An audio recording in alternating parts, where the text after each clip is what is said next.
Hello student, एक बार फिर मैं शुभम आपका अपने चैनल ड्रीम्स एकेडमी में स्वागत करता हूं। आज हम सीखने वाले हैं पास्ट कंटिन्यूअस टेंस। जैसा कि आप लोग टेंस के बारे में पिछली वीडियो सीख चुके होंगे, आज हमने सोचा क्यों ना एक नई वीडियो बनाई जाए, वो भी पास्ट कंटिन्यूअस टेंस पे। तो पास्ट कंटिन्यूअस टेंस आप देख ही रहे हैं, पहचान मैंने ट्रिक भी बताई थी कि जितने भी कंटिन्यूअस टेंस होते हैं उन सभी के अंत में रहा रही रहे आएगा। चाहे वो प्रेजेंट कंटिन्यूअस हो, चाहे पास्ट कंटिन्यूअस हो, चाहे फ्यूचर कंटिन्यूअस हो, और चाहे प्रेजेंट परफेक्ट कंटिन्यूअस टेंस हो, चाहे पास्ट परफेक्ट कंटिन्यूअस टेंस हो, और चाहे फ्यूचर परफेक्ट कंटिन्यूअस टेंस हो, इन सभी के अंत में रहा था, रही थी, रहे थे, ये सब आता है। तो मैंने इसकी पहचान क्या लिखी? मैंने पहचान लिखी कि वाक्य के अंत में, किसके अंत में? वाक्य के अंत में रहा था, रही थी, रहे थे, लेटा। लेटा का मतलब यहाँ पे लेटा, लेटी, लेटे, उसके साथ था, थी, थे। जैसे वह लेटा था, वह लेटी थी, वह लेटे थे, ऐसे इसमें लेटा आ जाए, खड़ा आ जाए, बैठा आ जाए, इन सभी के साथ था, थी, थे आता है ना, तो वे वाक्य भी पास्ट कंटिन्यूअस टेंस के कहे जाएंगे। कोई जरूरी नहीं है कि रहा था, रही थी, रहे थे ही आए।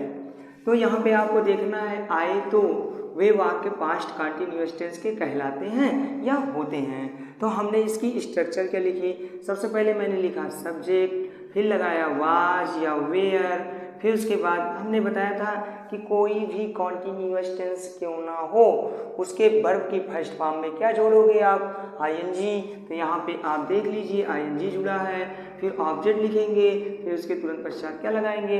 अदर लगाएंगे। तो यहाँ वाज बेटा किसके साथ आप भैया प्रयोग करोगे?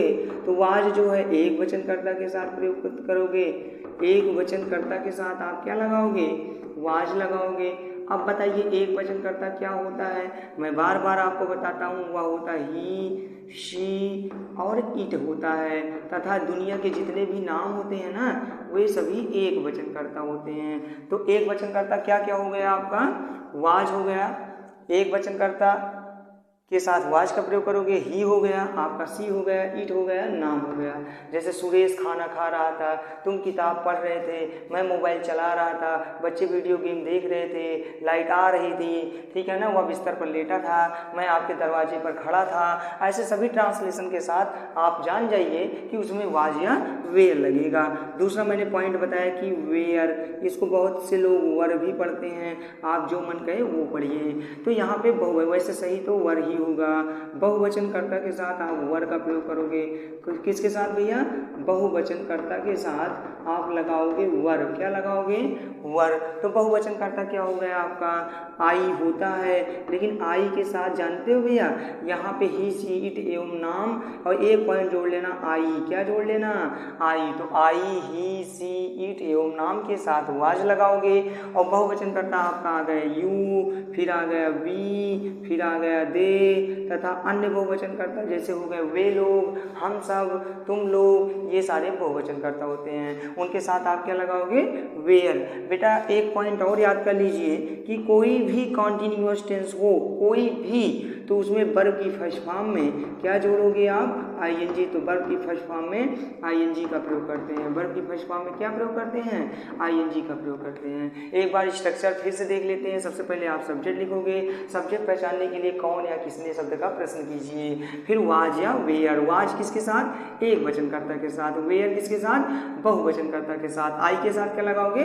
वाज लगाओगे। फिर वर्ब की फर्स्ट फॉर्म में क्या जोड़ दोगे? आईएनजी। फिर ऑब्जेक्ट लिखोगे, फिर अदर लिखोगे। आशा करता हूं कि आप इतना समझ गए होंगे।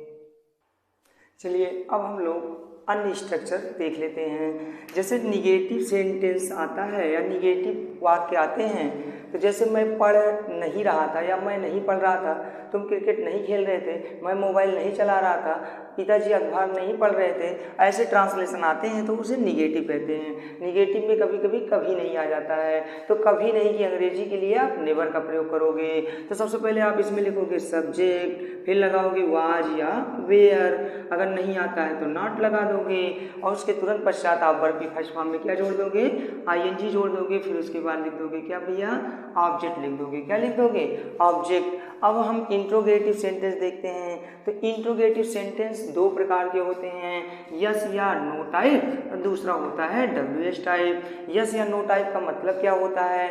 जिसका उत्तर हाँ या ना में मिले तो उसे यस या नो टाइप बोलते हैं, और जिसका उत्तर सिर्फ और सिर्फ पूरा प्रश्न का जवाब देना पड़े, जैसे वह क्यों नहीं आ रहा था, तुम मोबाइल क्यों नहीं चला रहे थे, मैं कहाँ जा रहा था, पिताजी क्या कर रहे थे, इन सभी में आपको कारण देना पड़ता है, इसलिए उन्हें WH टाइप वर्ड कहा गया। यस या नो टाइप में आंसर या तो हाँ या तो ना में मिलेगा। यस या नो टाइप में सबसे पहले आप वाज लगाओगे, फिर वेयर लगाओगे।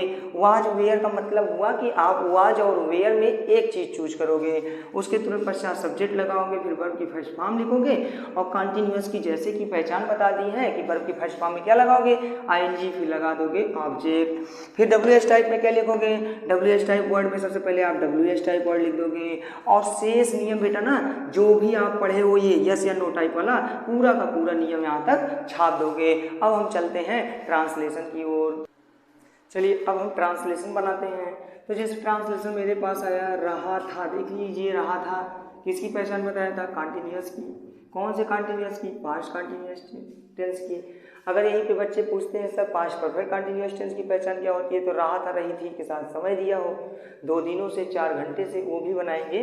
पहले आप इसे सीखिए। तो मैं मोबाइल चला रहा था, तो मैं आया है, तो मैं अंग्रेजी आप लिखोगे आई। अभी जैसा कि मैंने पीछे बताया कि आई के साथ वाज या वेयर, तो आप कहोगे सर वाज बताए हो तो वाज लगाओ। तो आई वाज। चलाना का अंग्रेजी, यहाँ पे गाड़ी तो चला नहीं रहे हो कि ड्राइव लगाओगे, इसलिए यहाँ पे यूजिंग लगाओगे। तो आई वाज यूजिंग। ING क्यों लग रहा है? क्योंकि रहा था रही थी रहे थे की सबसे बड़ी क्वालिटी होती है कि उसमें ING जुड़ता है। तो आई आज यूजिंग, क्या चला रहे थे आप बताइए? तो आप कहोगे सर मैं मोबाइल चला रहा था, तो I was using mobile.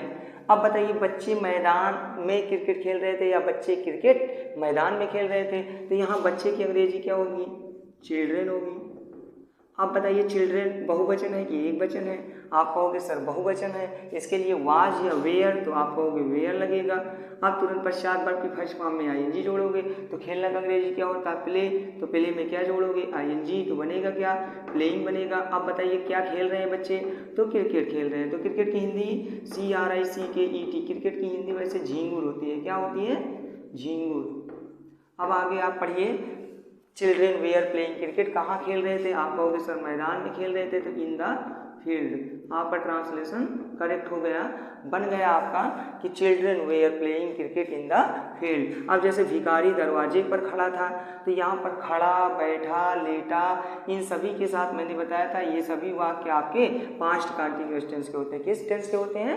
Past continuous tense के। तो बेगर स्पेलिंग, बेगर की अंग्रेजी BEGGER, बेगर माने भिखारी। भिखारी बहुवचन है कि एक वचन है? तो आप कहोगे सर एक वचन है, क्योंकि था आया है, थे आया होता तो बहुवचन इंडिकेट करता, तो बेगर वाज। अब खड़ा होना का अंग्रेजी क्या होती है? स्टैंडिंग। क्या होती है? स्टैंड। तो स्टैंड में ING जोड़ दोगे, स्टैंडिंग। अब यहाँ पे पर की अंग्रेजी जैसे लग रहा है ऑन लगेगा, लेकिन रियल में एट लगेगा, क्योंकि आप दरवाजे के ऊपर थोड़ी ना खड़े होगे, तो आप दरवाजे के आसपास खड़े होगे, इसलिए एट लगेगा। द डोर, एक निश्चित स्थान को बता रहा है, इसलिए द लग रहा है। क्या लग रहा है? द। जैसे पिताजी पेपर नहीं बेच रहे थे, तो पिताजी का अंग्रेजी लगाओगे फादर। अब बताइए फादर एक वचन है, यहाँ पे था, थे आया है, तब भी कहोगे सर ये बहुवचन को इंडिकेट कर रहा है, पापा एक ही होते हैं, इसलिए यहाँ पे वाज या वेयर में से क्या चूज करोगे? वाज चूज करोगे, तो फादर वाज। अब नहीं आया है, तो नहीं के लिए आप क्या लगा दोगे? नॉट लगा दोगे। बेचना का अंग्रेजी क्या होता है? सेल होता है, तो सेल में ING जोड़ दोगे, तो सेलिंग हो जाएगा। क्या बेच रहे थे? पेपर, तो यहाँ पे पेपर लगा दोगे। आशा करता हूँ कि आप लोग निगेटिव और असर्टिव सेंटेंस बनाना सीख गए होंगे। अब हम इंट्रोगेटिव की ओर चलते हैं। चलिए इंट्रोगेटिव के हम 2-3 ट्रांसलेशन देख लेते हैं, ताकि आप अच्छे से इस टेंस को सीख सकें। तो यहाँ पे आ रहा है, क्या मम्मी मंदिर जा रही थी? ये शब्द क्या से शुरू हुआ है? तो इसको आप यस या नो टाइप बोलोगे? बिल्कुल बोलोगे। तो क्या से ट्रांसलेशन शुरू होता है? वाज या वेयर लगाऊं? तो आप कहोगे सर वाज लगाइए। अब बताइए मम्मी एक वचन है कि बहुवचन है? तो आप कहोगे मम्मी सर एक वचन है, इसलिए मदर लगेगा, तो वाज मदर लिखोगे। अब बताइए जाना का अंग्रेजी क्या होती है? गोइंग। तो गो में आईएनजी जोड़ोगे तो गोइंग हो जाएगा। तो वाज मदर गोइंग, कहाँ जा रही हैं आपकी मम्मी, तो बताओगे सर मंदिर जा रही है, तो गोइंग टू टेम्पल हो जाएगा और लगा दोगे क्वेश्चन मार्क। मतलब आप क्या शब्द आए तो वाज वेयर आगे करो, बस इतना जान लीजिए। क्या वे लोग बात करें तो क्या शब्द पहले आया है, तो वाज या वेयर आगे होगा। वे लोग की अंग्रेजी बताइए, तो दोज पीपल होता है, एक वचन है कि बहुवचन है, तो कहोगे सर बहुवचन है इसलिए वाज लगेगा कि वेयर, तो सर आप कहोगे वेयर लगेगा। वे लोग की अंग्रेजी दोज पीपल लगाओगे तो वेयर दोज पीपल हो जाएगा, वेयर दोज पीपल हो जाएगा। अब बताइए बात करना रहा है रही है, रहा था रही थी रहे थे आ रहा है ना, कॉन्टिन्यूअस है, तो ये बात करना का अंग्रेजी टाक होता है, तो टाक में आईएनजी जोड़ोगे तो आईएनजी जोड़ोगे तो टाकिंग हो जाएगा और क्वेश्चन मार्क लग जाएगा। अब ये जो दो ट्रांसलेशन आप देख रहे हो ना, इसमें क्या क्यों कैसे कहाँ बीच में आ जाता है, तो यही WH टाइप वर्ड्स कहलाते हैं। तो इसमें सबसे पहले उन शब्दों की अंग्रेजी बनाई जाती है। तो यहाँ पे क्यों शब्द आया, तो क्यों की अंग्रेजी आप बताइए क्या होती है, तो आप कहोगे सर वाई होती है, तो वाई लिख दिया। अब वाई की बात भूल जाओ, जान लीजिए यहाँ पे क्या शब्द पहले आ गया है, कौन शब्द पहले आ गया है, क्या शब्द पहले आ गया है। तो क्या मैं आपका इंतजार कर रहा था वाई लिखने के बाद, तो क्या शब्द पहले आया है, तो वाज या वेयर आगे करोगे। ट्रिक समझिएगा, सबसे पहले वाई लिखना है, उसके बाद इन ट्रांसलेशन को आप समझ जाइए, इसको इंट्रोगेटिव के यस या नो टाइप के अनुसार बनाना है। तो सबसे पहले क्या आया है, तो वाज या वेयर, तो डिपेंड करता है सब्जेक्ट के ऊपर, सब्जेक्ट है मैं तो इसलिए वाज लगेगा, तो वाई वाज। मैं अंग्रेजी क्या होती है, सब्जेक्ट लिखोगे आई, तो पहले WH टाइप वर्ड, फिर वाज वेयर, फिर सब्जेक्ट, फिर वर्ब की फर्स्ट फॉर्म में आईएनजी। तो इंतजार करना का अंग्रेजी होता है वेटिंग, तो वाई वाज आई वेटिंग। आपका इंतजार वेट के लिए फॉर लगता है, तो वेटिंग फॉर यू। अब उसके बाद यहाँ आया है, तो यहाँ की अंग्रेजी आप लगाओगे हियर और आपका ट्रांसलेशन तैयार हो जाएगा, बनेगा why was I waiting for you here. पिताजी कब घर आ रहे हैं, तो यहाँ पे WH टाइप वर्ड आया है, तो WH टाइप वर्ड की अंग्रेजी आप सबसे पहले बनाओगे, तो कब की अंग्रेजी होगी व्हेन, और व्हेन के साथ लगाओगे क्या वाज या वेयर, तो पापा जी एक होते हैं इसलिए लगेगा वाज। अब उसके बाद ये बताइए पिता की अंग्रेजी लिखोगे, क्योंकि ये WH टाइप वर्ड के बाद वाज वेयर के तुरंत पश्चात सब्जेक्ट लिखा जाता है, तो व्हेन वाज फादर। आना का अंग्रेजी होता है कम, तो कम में जोड़ोगे आईएनजी तो बन जाएगा कमिंग और आपका ट्रांसलेशन तैयार हो गया। आशा करता हूँ कि आपको ये सारी चीज़ें समझ में आई होंगी। अब हम इसके पश्चात पास्ट परफेक्ट टेंस सीखेंगे, तब तक के लिए आप वीडियो से जुड़े रहिए। धन्यवाद।